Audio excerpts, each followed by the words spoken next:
So okay guys, welcome back to my YouTube channel. No? So mag-update lang ko sa bagong update ni Facebook. So sa darating na August 31, so ito nga guys, mag-merge na yung ads on Reels, stream ads at bonus program nito.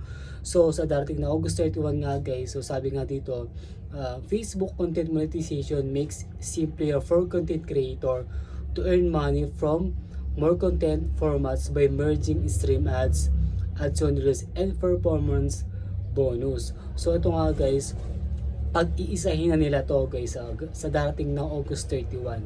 So pati yung ito guys na meron tong sabi yung mga text, yung mga photos natin, may earnings na to.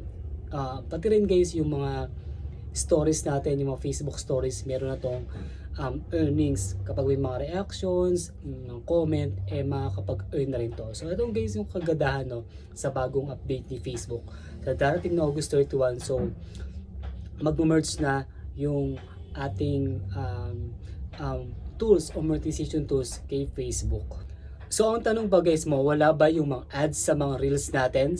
The answer is no. Hindi pa rin guys mawawala yung mga ads sa mga reels natin kung meron ka ng ads on reels. So i-merge lang naman nila to. So ang pangalawang tanong, may iimbitahan ba tayo sa ads on reels? The answer is no. Hindi na tayo maiimbitahan sa ads on reels. Ang aantayin na lang natin na invitation ay yung content monetization. Kaya guys, kung hindi pa kayo naimbitahan sa ads on Reels, aantayin nyo na lang na invitation dito ay yung content monetization. Mas mapapadali nyo pa guys ma-meet yung requirements para magkaroon kayo ng content monetization dahil kasama na nga dito yung text, photos, mga Facebook stories natin. Dahil lahat ng yon kasama na sa requirements para magkaroon ka ng content monetization sa Facebook. Importante pa rin guys yung requirements para sa content monetization para kay Meta dahil dito pa rin sila kumukuha para maimbitahan tayo nito. Kaya mag-post ka pa rin ng mga text and mga photos dito. Mas engaging yon. So yan muna guys ang bagong update kay Facebook para sa bagong monetization tools ito. So mag-update ako by August kung anong performance ito.